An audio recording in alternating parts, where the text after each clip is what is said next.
Good morning. Very good morning. Radhe Radhe.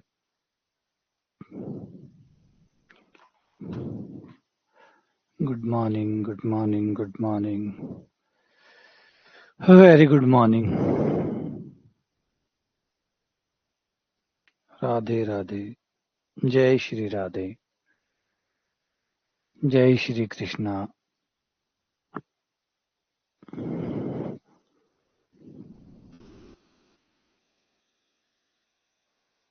Good morning, very good morning. Ram hi Ram.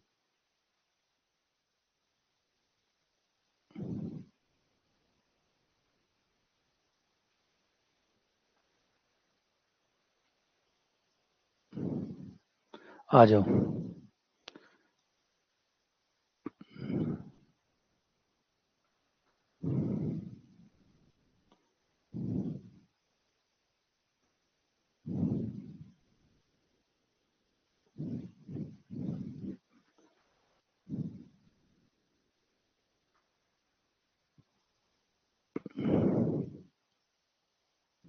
Radhe Radhe Radhe Radhe Radhe Radhe.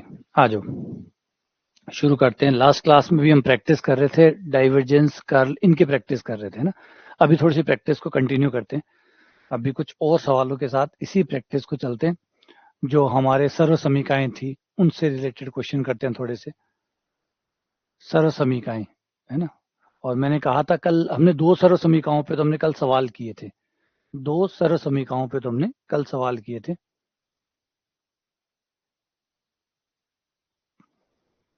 अच्छा, शुक्रिया गीतू.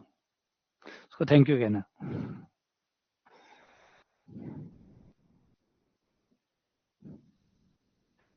ये है curl A cross B.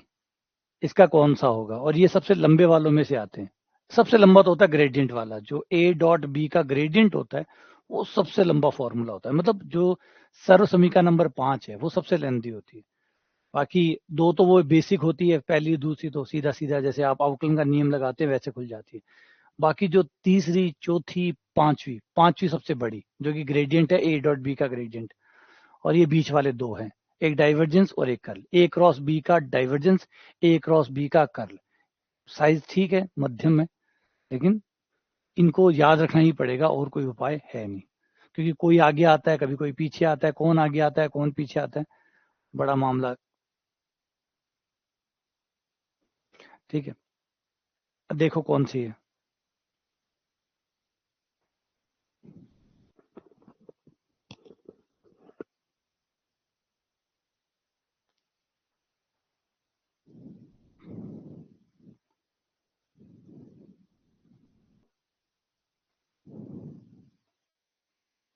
None of this.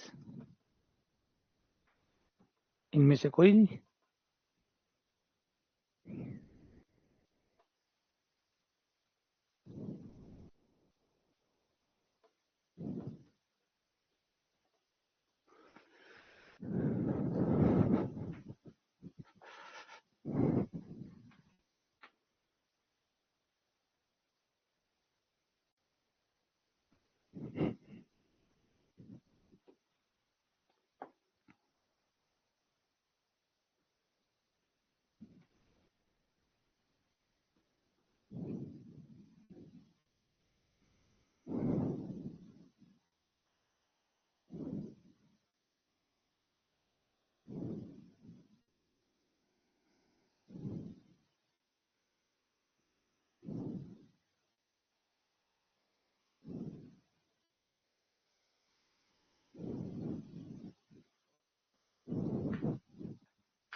तो इनमें से कोई नहीं.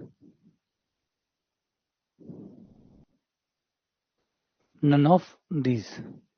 तो क्या था एक्चुअल में, होता क्या है. Curl A cross B. कोई तरीका बना लो इनको याद करने का. Del cross A cross B और यह बराबर होता है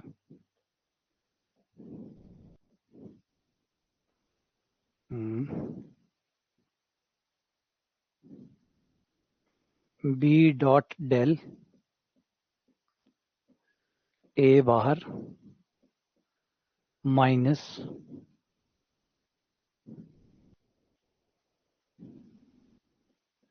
बी डॉट डेल ए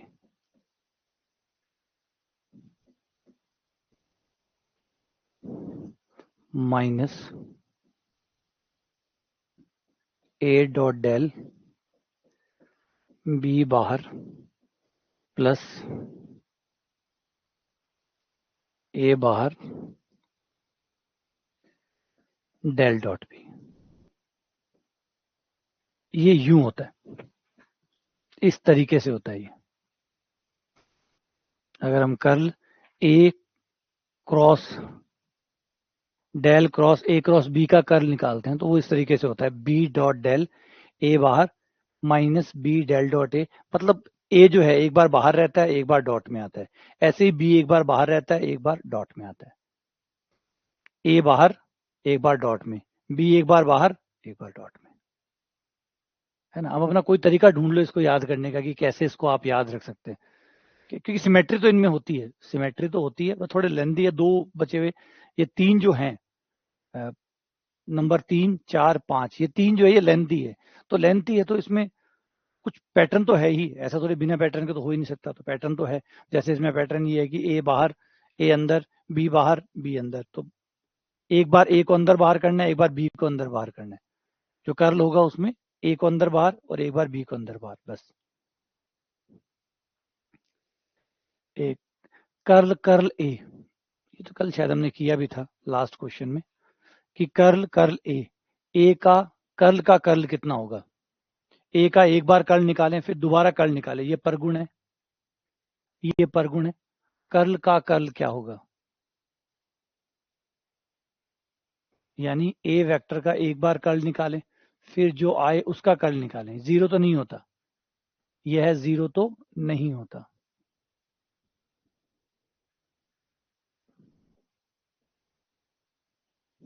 जीरो होता है, ग्रेडियंट का कर्ल जीरो होता है, कर्ल का डाइवर्जेंस जीरो होता है ना। कल वो राइम बनाई थी हमने कि ग्रेडियंट का कर्ल जीरो होता है और कर्ल का डाइवर्जेंस जीरो होता है, याद आ गया, है ना। डाइवर्जेंस का, ग्रेडियंट का कर्ल जीरो होता है और कर्ल का डाइवर्जेंस जीरो होता है। ग्रेडियंट का कर्ल और कर्ल का डाइवर्जेंस ये जीरो होता है और ये जीरो होता है। ये दो प्रॉपर्टीज है, ये दो प्रॉपर्टी को राइम बना के कुछ और तरीके से इनको याद रख लो ताकि ये याद रहे कि भाई ग्रेडियंट का कर्ल, ग्रेडियंट का कर्ल, अगर ग्रेडियंट है उसका कर्ल निकालते हैं तो वो जीरो आता है, कर्ल का डाइवर्जेंस निकालते हैं तो वो जीरो आता है। तो ये दो जीरो होते हैं, उस दो के अलावा कोई और जीरो नहीं होता, उसके अलावा कोई और जीरो नहीं होता। एक ये था कर्ल ए के कर्ल का कर्ल जो कि बराबर होता है डाइवर्जेंस का ग्रेडियंट,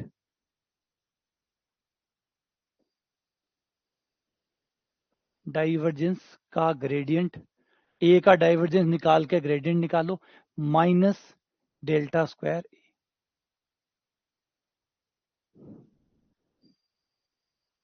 डेल्टा स्क्वायर ए।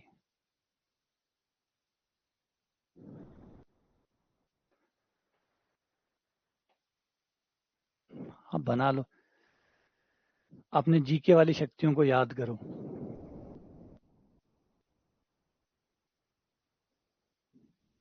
है ना। जीके में भी तो बनाते हो यार इतने सारे महल, जीके वे सब याद रखो, तो उसके लिए कोई तो ट्रिक बनाई होती, इतना सारा थे मतलब उद्यान पार्क झोपड़िया जंटिया ऐसे याद कर रखी हो तो एक अत्ता मुश्किल से, है ना। सही है भाई, इतनी सारी चीजें थे जब याद रख रखी हो तो आने कितनी मुश्किल लगती है उसे। हाँ कभी कोई ना कोई तो तरीक हो, कोई ना कोई शॉर्ट ट्रिक, कोई ना कोई थारे दिमाग से हिसाब से कुछ तो निकाल ही ले कि हाँ आ ये है, ये याद है जैसी। अगला क्वेश्चन, आर की पावर एन का डेल्टा स्क्वायर 0 है तो बताओ एन कितना होगा।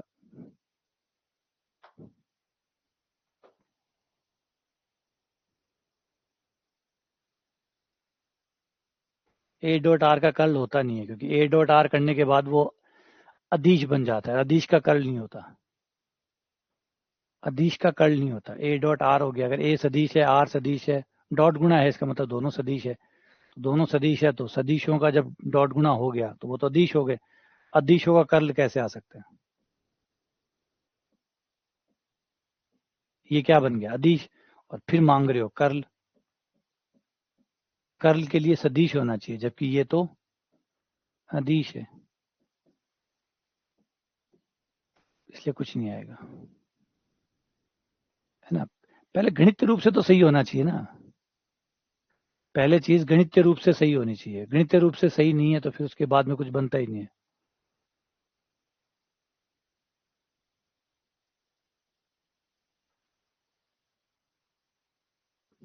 डेल्टा स्क्वायर आर की पावर एन बराबर 0। डेल्टा स्क्वायर का मतलब होता है एक्स के साथ 2 बार अवकलन, एक्स के साथ 2 बार अवकलन, वाई के साथ 2 बार अवकलन, और जेड के साथ 2 बार अवकलन। एक्स के साथ 2 बार, वाई के साथ 2 बार और जेड के साथ 2 बार। तो हम यहाँ पे एक काम करेंगे, पहले एक्स के साथ 2 बार कर लेंगे, उसी को देखकर अंदाजा लगा लेंगे कि वाई के साथ और जेड के साथ 2 बार क्या आएगा। तो आर की पावर एन का पहले एक्स के साथ फर्स्ट टाइम करने पर, आर की पावर एन का एक्स के साथ, एन आगे, आर की पावर एन माइनस 1, खुद आर का del R over del X.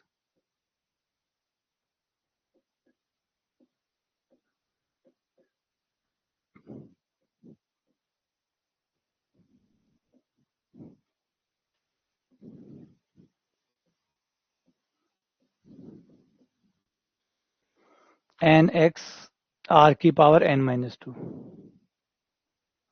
N X R की पावर एन माइनस 2, ये आ गया फर्स्ट टाइम, पुनः करने पर दोबारा,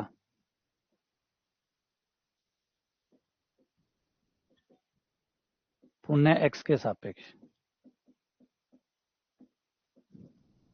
आंशिक अवकलन, एक्स के साथ दोबारा आंशिक अवकलन करने पर, ठीक है, एक्स के साथ दोबारा से,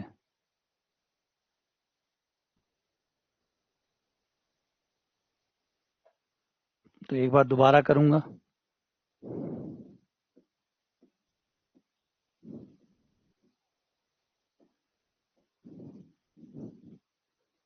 एन बाहर, गुणा का नियम लगेगा, आर की पावर एन माइनस 2 बाहर आ गया, एक्स का 1 हो गया, एक्स बाहर आ गया, एन माइनस 2 आगे, और एक पावर और कम, एन माइनस 3, खुद आर का del R over del x.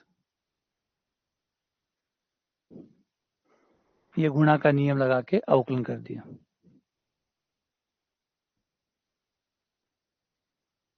R की पावर एन माइनस 2 प्लस ये X, N minus 2 into X, X R की पावर एन माइनस 3, ये हमारा हो गया एक्स बट्टा R, del R over del X होता है एक्स बट्टा आर, ठीक है ना, याद है ना ये बातें, ये चीज याद है ना, बार बार काम में लेते हैं, इन्हें रख लेना। आर स्क्वायर बराबर होता है X square plus Y square plus Z square, और del R over del X बराबर होता है एक्स बटा R, del R over del Y बराबर वाई बटा R, del R over del Z बराबर जेड बटा आर, एक्स बटा आर, वाई बटा आर, जेड बटा आर।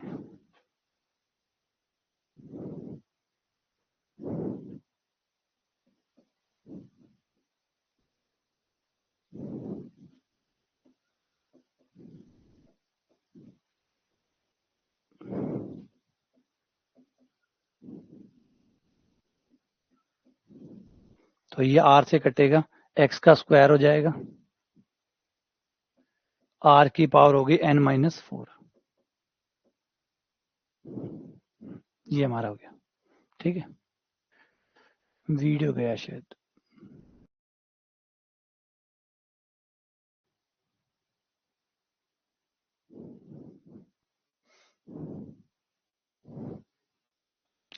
ठीक है, ये हो गया हमारा x के साथ 2 बार। अब अगर हम y के साथ 2 बार करें, z के साथ 2 बार करें, तो सेम ऐसा ही आएगा, बस इसमें एक्स स्क्वायर आया, उसमें वाई स्क्वायर आएगा। इसी प्रकार मैं अगर इसका y के साथ 2 बार करूं तो यही n आएगा बाहर, r की पावर n-2 आएगा, प्लस n-2 आएगा, y स्क्वायर आएगा, और r की पावर n-4 आएगी।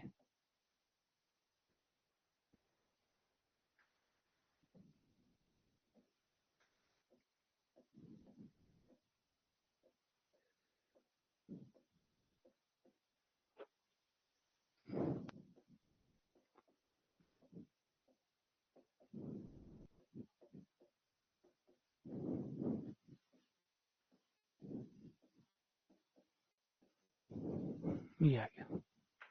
ठीक है, अब तीनों को जोड़ दो। अब तीनों को जोड़ देते हैं, जो कि क्वेश्चन में कहा गया है। तीनों को जोड़ने पर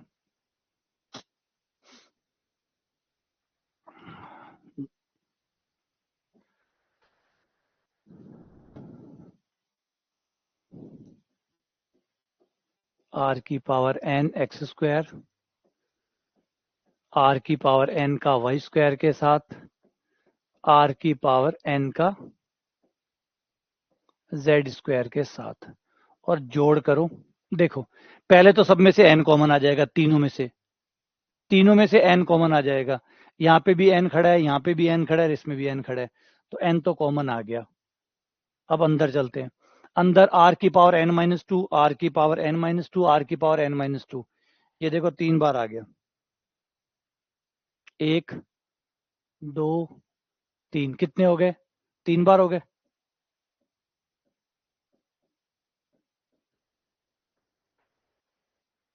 तीसरा ये है, इनमें से n-2 कॉमन आ गया, r की पावर n-4 कॉमन आ गया, तो एक तो 3 कॉमन आ गया, नहीं सॉरी, n-2 कॉमन आ गया, r की पावर n-4 कॉमन आ गया, तो क्या बचा? यहां तो बचा एक्स स्क्वायर, यहां बचा वाई स्क्वायर, यहां बचा Z square, X square, Y square और जेड स्क्वायर।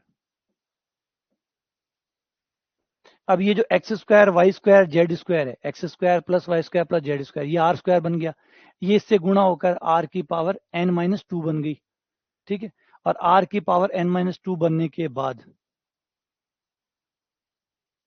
ये हमारे पास आ गया, n बाहर है ही, ये 3 आर की पावर n-2 प्लस n-2 और आर की पावर n-2 हो गया। आर की पावर n-2 कॉमन निकाल लो, आर की पावर n-2 कॉमन निकालते ही 3 प्लस n-2, ये n आर की पावर n-2, ये हो गया n+1, यानी ये आपके पास आ गया n+1। तो ये रिजल्ट लिख लेना कहीं पे, ताकि आपको अगली बार ऐसी मेहनत ना करनी पड़े।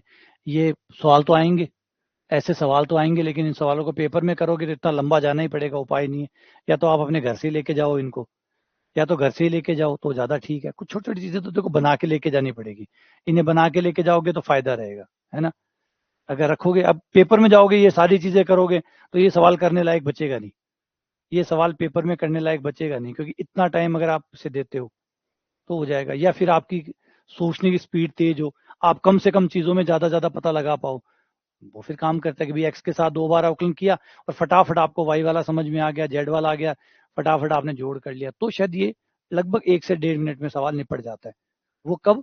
जब आपके पेन चलाने की स्पीड, कम लिखने की स्पीड, कम लिखने की आदत हो, तो आप उसको 1 से 1.5 मिनट में निपटा सकते हैं, वरना फिर याद करके चले जाओ। n+1 आर की पावर n-। अब हमें क्या करना है? अब इसको 0 रखना है। क्वेश्चन ने कहा है कि इसको बराबर में 0 पुट कर दो। बराबर में 0 रखेंगे तो n के 2 मान आ जाएंगे। एक तो आ गया n बराबर 0 और एक आ गया n बराबर -1, 0 और -1। तो ये दोनों ही आंसर है, 0 भी है और -1 भी है। ए भी आंसर है और सी भी आंसर है।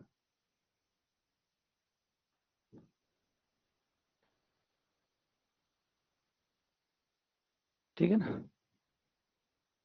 हाँ, इसका ये डायरेक्ट ये जो ना आर की पावर एन का, आर की पावर एन का अगर आपको करना पड़े तो इसका फॉर्मूला ये बन गया n+1 आर की पावर n-2, n+1 और आर की पावर n-2। ये रख लेना, डेल्टा स्क्वायर आर की पावर एन का अगर हमें डेल्टा स्क्वायर निकालना पड़े तो ये बराबर होता है n+1 आर की पावर n-2। ठीक है, -1 तो यहाँ दिखा नहीं, देख लो, कोई गलती की है तो देख लो। एक 0 हो गया और एक -1 हो गया।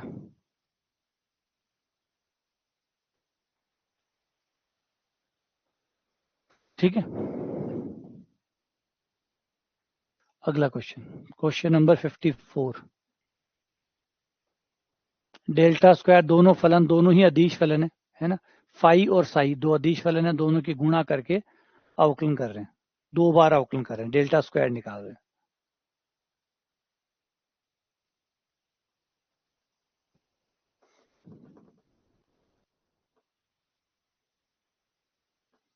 नहीं, डेल क्यूब नहीं आता, डेल्टा स्क्वायर ही होता है बस। डेल क्यूब बनाया नहीं है, डेल क्यूब अभी किसी ने बनाया नहीं है, और डेल क्यूब बन भी नहीं सकता, डेल क्यूब बन भी नहीं सकता, क्योंकि डेल क्यूब कॉम्प्लिकेटेड हो जाएगा। डेल्टा स्क्वायर तो डेल डॉट डेल हो गया, है ना। वो जो डेल्टा स्क्वायर है वो डाइवर्जेंस हो गया। डेल्टा स्क्वायर क्या है, वो आपका डेल डॉट डेल है, और ये जो डेल है ये फिर ये ग्रेडियंट हो गया, यानी ये डाइवर्जेंस हो गया ग्रेडियंट का।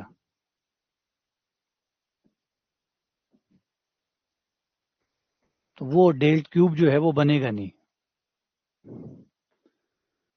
क्या मायने रखेगा और कैसे उसको, क्योंकि ये चीजें और भी तो देखनी पड़ती है ना, कि गणितीय रूप से कैसे कंफर्ट करेगा वो, उसको सेट भी करता है, गणित के नियमों को थोड़ी तोड़ सकता है, गणित के नियमों के भीतर रह के हमें वो सेट करना है।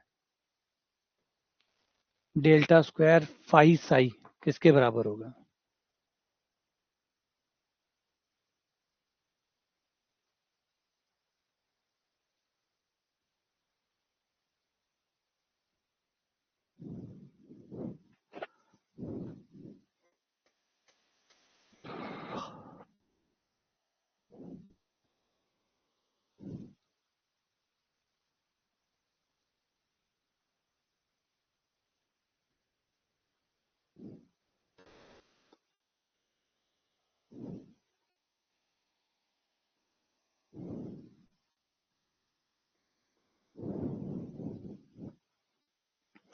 तो ये काम इस तरीके से करेगा कि डेल्टा स्क्वायर है,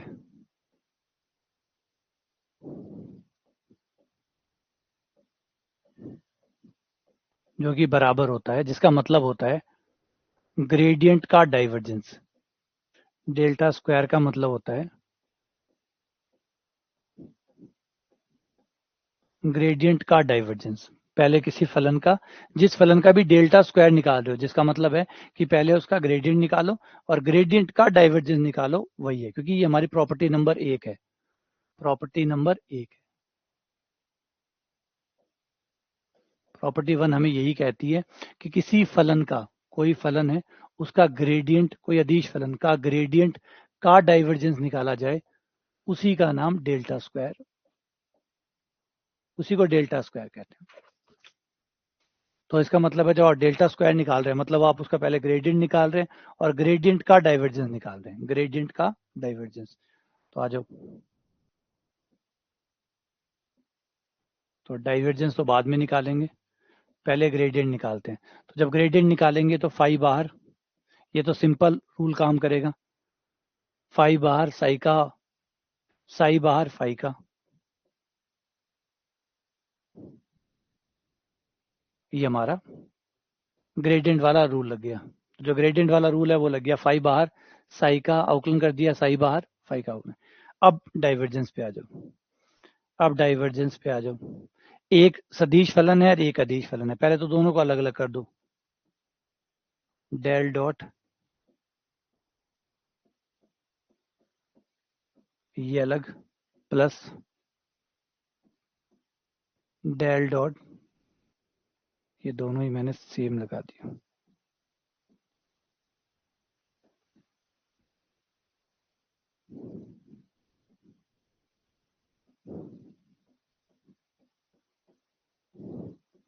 ये लो, ये मैंने अलग अलग कर दिया दोनों को, ये दोनों मैंने दोनों को अलग अलग कर दिए।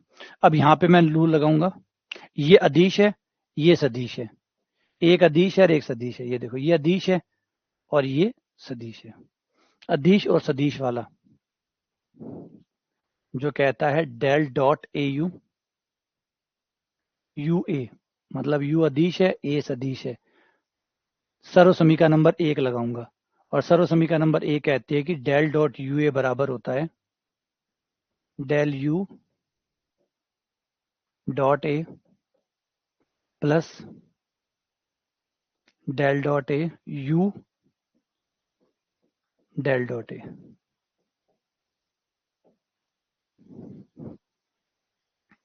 ये वाली लगाऊंगा तब ये हो जाएगा del phi dot del psi plus plus फिर फाई हो गया del dot del phi, del dot del psi plus second वाले पे del phi dot del phi plus psi बाहर डेल डॉट डेल फाई। जैसा वो नियम है उस नियम के अंतर्गत मान रख दिया। ये देखो del dot del, del square बन गया तो ये डेल स्क्वायर साई हो गया, इसको पहले लिख लो, डेल स्क्वायर साई को पहले लिख लिया। वो भी देखो डेल स्क्वायर हो गया, फाई बाहर प्लस इसे ले लो Sai del square phi,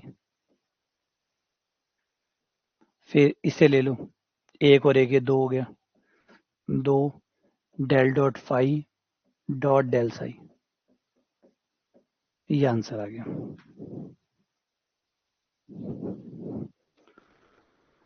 answer A हो गया।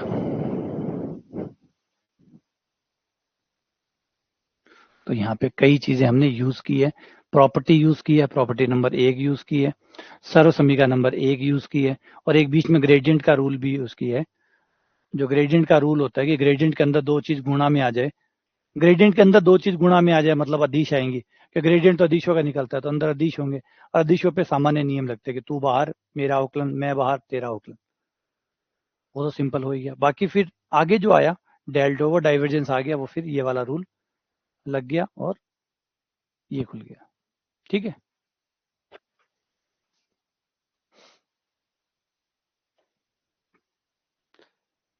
अगला क्वेश्चन।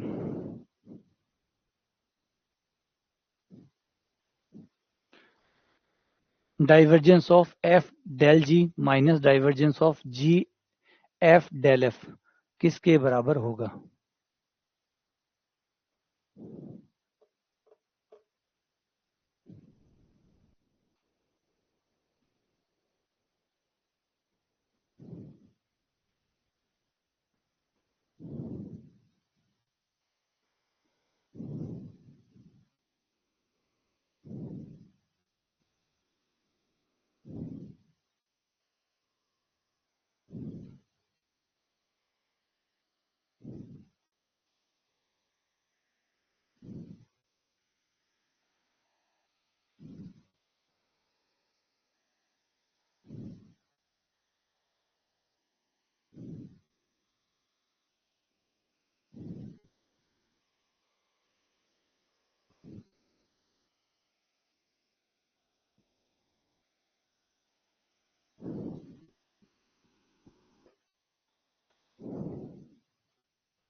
तो ये आपका हो गया क्वेश्चन ऐसे।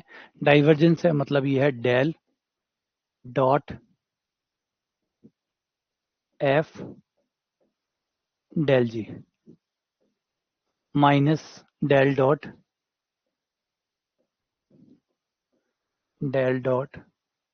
जी डेल एफ। अब ये एक अदिश हो गया और एक सदिश हो गया, एक अदिश है और एक सदिश है, तो वही सर्वसमीका नंबर 1, सर्वसमीका 1, आइडेंटिटी फर्स्ट।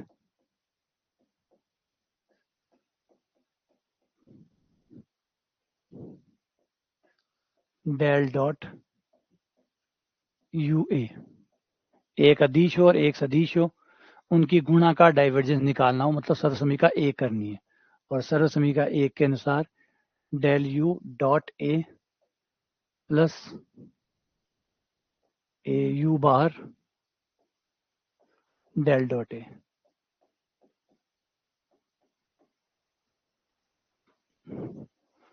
तो पहले इन पे नियम लगाएंगे, तो ये हमारा आ जाएगा डेल एफ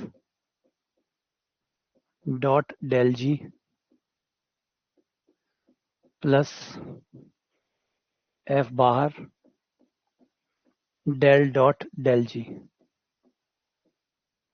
ये फर्स्ट वाले पे लग गया, ब्रैकेट बंद, माइनस सेकंड वाले पे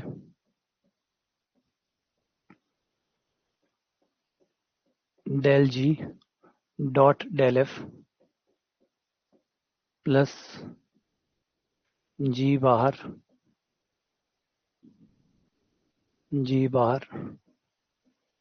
डेल डॉट डेल एफ।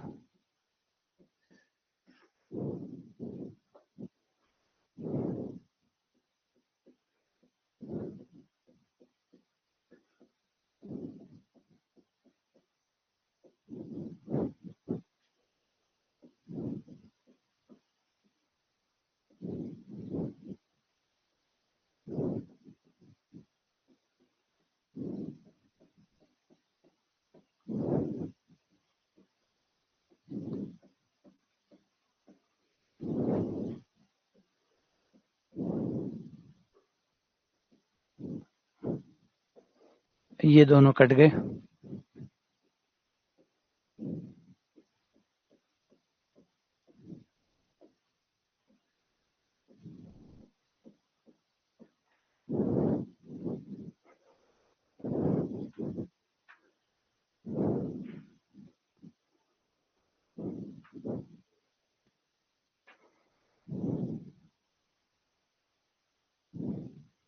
ठीक है। अगला क्वेश्चन समझ में आ गया? नहीं है समझ में तो आ गया, ठीक है। आ जाओ फिर, इस सवाल को जो थोड़ा जोर आवे ना हाँ सवालों में जोर आवे, यहाँ थोड़ा दिमाग यहाँ घूम जावे, वो याद रखो, वो याद रखो, थोड़ी परेशानी तो हुई। भाई पूरी गणित का अलग अलग मजा है। पता है, मैं एक चीज हमेशा सोचूं कि थे लोग परेशान हुए ना, थे परेशान एटलीस्ट थाने पता तो है कि परेशानी के चीज की है ना।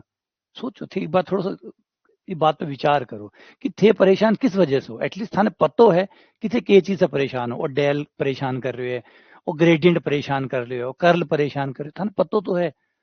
मेरे ख्याल से एक बड़ी आबादी ने तो वो पतो ही को नहीं, जिसकी तैयारी कर रही है एक बड़ी आबादी ने बेरो ही को नहीं कि डेल करे के है, कुण डेल है, कुण कर्ल की बात हो रही है। समझा माने यहाँ, मतलब ये चीज़ बहुत अजीब लागती है उसे, हकीकत है या सच में या अजीब लागती था ने। बहुत सी बड़ी आबादी ने तो ये डेल डाल बस सुनेड़ा है कड़े बीएससी के दौरान कि हाँ यहाँ का हुआ है, बाकी सब ऊपर से जाए बन पत्तो ही को नहीं परेशान कर रहे हो कुणे। तो थे भाग्यशाली हो कि थाने वो तो पत्तो है कि थाने कुण परेशान कर रहे हो, कि ये चीज है जी की थाने एटलीस्ट इतनी समझदारी तो हुई, इतना बेहतर तो होया थे कि थी थारी प्रॉब्लम ने आइडेंटिफाई कर पा रहे हो कि थारी थारो खून कुण पी रहे हो, है ना। मतलब इतनी अनभिज्ञता भी है। मुझे याद है कि मैंने एक बार एक वीडियो बनाया था, ठीक है, उस वीडियो के अंदर था कि जो ग्रेडियंट है, ग्रेडियंट के उपयोग क्या क्या होते हैं, ग्रेडियंट क्या क्या काम आता है। जो ग्रेडियंट है वो क्या क्या काम आता है। तो उसमें था कि ग्रेडियंट का उपयोग एक दिक् अवकलन निकालने में होता है, याद हो आप लोगों को, अधिकतम परिवर्तन की दर निकालने का काम आता है, ये करके इस तरीके से आता है। ठीक है, ये वाला आता है। तो उसमें जो मेरे कमेंट थे, उस कमेंटों में कई कमेंट इस बात के थे, बोले इकट्ठा उपयोग हुए, ये काम भी आता है। इसका मतलब आप सोच कर देखो, एक वो कमेंट सेक्शन में जो थे उससे ये पता लगता है कि लोगों को इतना भी नहीं, कई लोगों को इतना पता है चलो ग्रेडियंट होता है, लेकिन उनको ये भी नहीं पता कि अवकलन के उपयोग भी होते हैं, ये ग्रेडियंट काम भी आता है, यूजफुल भी होता है, बस इतना ग्रेडियंट होता है और ये यहाँ करके निकाल लियो, बस बात खत्म, और इससे ज्यादा में क्यों नहीं। तो सोचो कि इससे कितने बेहतर हो आप लोग, एटलीस्ट परेशान हो रहे हो तो कम से कम इतना तो पता है कि परेशान कर कौन रहा है ना। बहुत से जनों को तो यही नहीं पता कि परेशानी है किस बात की। अगला क्वेश्चन, प्रणाली का सदिश है तो अल्फा का मान बताइए।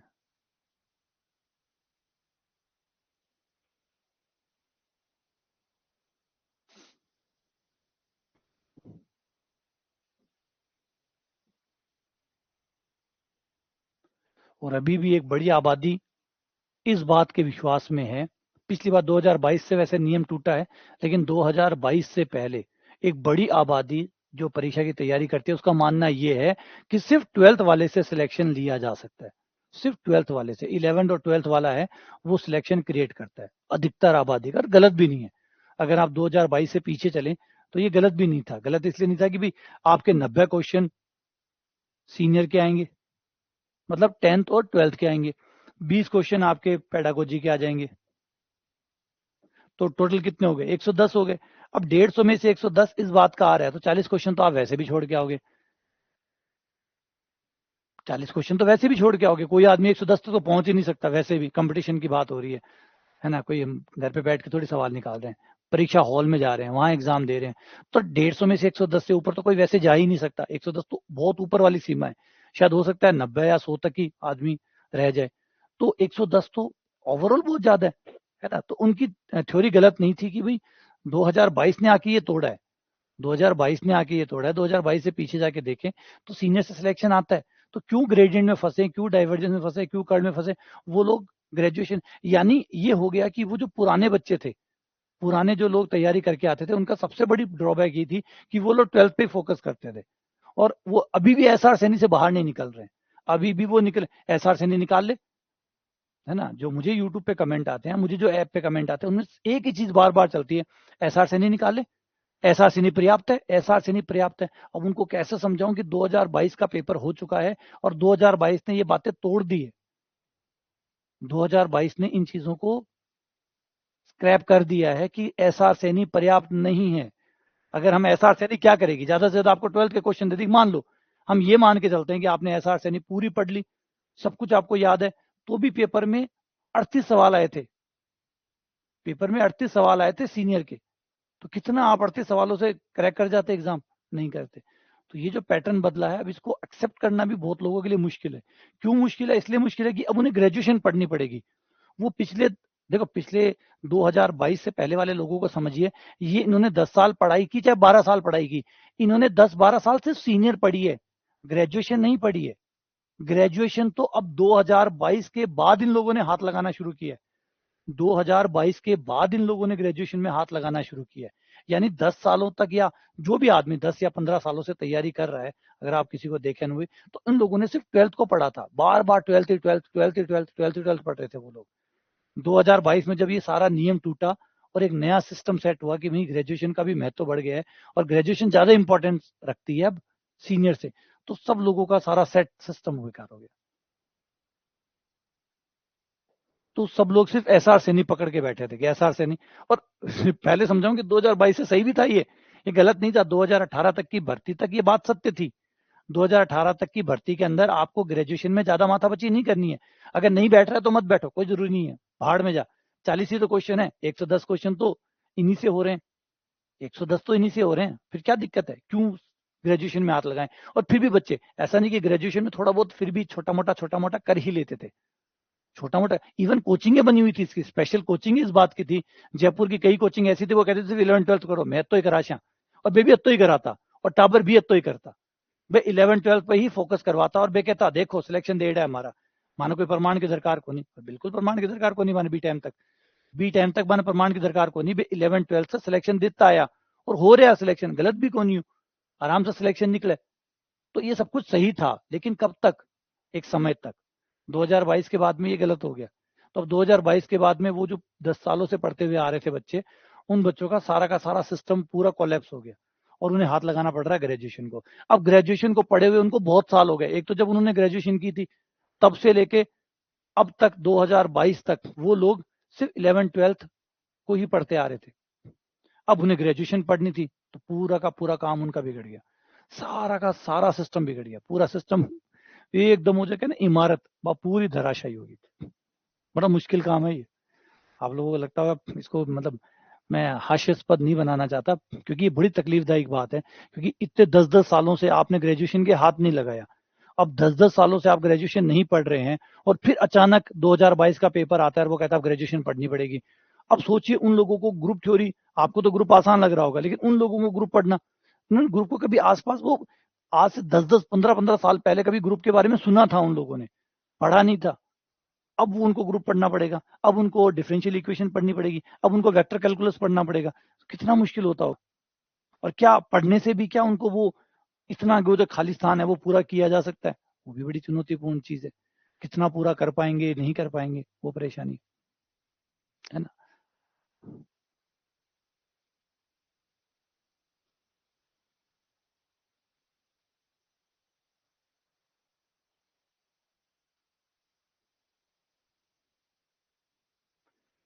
नहीं देखो, ये गलत नहीं, ये था, इससे सिलेक्शन आते थे। अब हमको, मैं इसको खारिज नहीं कर रहा हूँ, ये सिस्टम काम करता था पहले। अगर अब 2018 को भी मैं अगर छोड़ दूं, 2018 से मैं पीछे चलूं, 2015, 13, 11 इन भर्तियों की बात करूं, तो इन भर्तियों में एक नारा चलता था, आरबीएससी वाली जो पुरानी किताबें हैं, ये 2018 में एसआर सैनी का प्रकाश में आई है, और 2018 से एसआर सैनी ने बहुत एक एडवांटेज लिया है। 2018 से पहले वाली भर्ती में अगर हम जाएं, तो जो आरबीएससी वाली बुक्स आती थी जो मैंने करवा रखी है, आप लोग उन बुक्स को देखिए, वो बुक्स अपने आप पे पर्याप्त होती थी सिलेक्शन देने के लिए, वो पर्याप्त होती थी। लोग कोई एसआर सैनी की जिनकी चर्चा नहीं करते थे। 11 की भर्ती को देख लीजिए, 13 की भर्ती को देख लीजिए, 15 की भर्ती को देख लीजिए, 11, 13, 15 तक एसआर सैनी का कोई चर्चा नहीं था।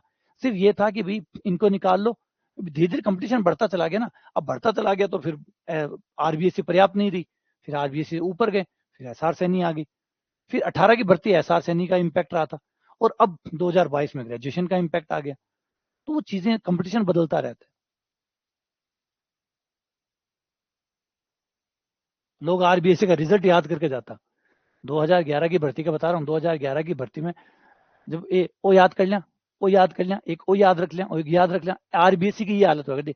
आरबीएससी जो 4 किताब आती ना, जो 4-4-8 किताब आती, वहां का उत्तर यहाँ का यहाँ लोग लिख लिख कर याद कर लेता, रट लेता, और पेपर में आ भी जाता, यहाँ का यहाँ साप्ताह का साप्ताह आ जाता, क्योंकि कंपटीशन इसी लायक हो। और क्यों अभी थे, सोचो कि इस वजह से क्यों हुई है, क्योंकि 2018 से पहले की भर्तियों तक ऑनलाइन ये इंटरनेट नहीं था।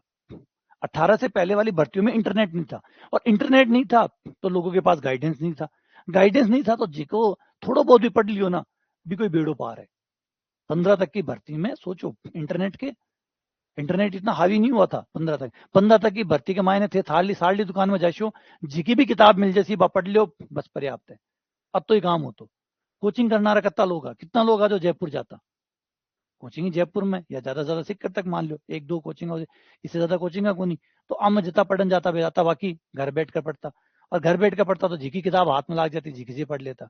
तो गाइडेंस कटो, के पढ़नो है, किया पढ़नो है, कत्तो पढ़नो है, के कट ऑफ रहे, कुछ जानकारी को नहीं, तो जो पढ़ लियो सो पढ़ लियो, निकल गयो। तो 15 तक तो यो, फिर 15 के बाद में इंटरनेट हावी हुआ, तो 18 के मायने एसआर से नहीं करनी पड़ी, फिर 18 में एसआर से नहीं आ गई, क्योंकि हम फिर ऑनलाइन आ गयो, इंटरनेट की दुनिया आ गई, लोगों को ज्ञान बढ़ गयो, लोग सर्च करने लग गया, गूगल मदद करने लग गयो, लोग कनेक्टिविटी बढ़ गई, व्हाट्सअप आ गयो, तो एक ग्रुप बनने लग गया, टेलीग्राम को यूज होने लग गयो। फिर 2018 में फिर वो आरबीएससी कोलैप्स हो गई, और फिर काम शुरू हो गया एसआर सैनी तक का, और 2022 में तो सब लोग कोलैप्स हो गए। 2022 में और ही बेड़ो गर्क हो गया। अब देखा 2025-26 के मायने के नया नियम सेट हुए।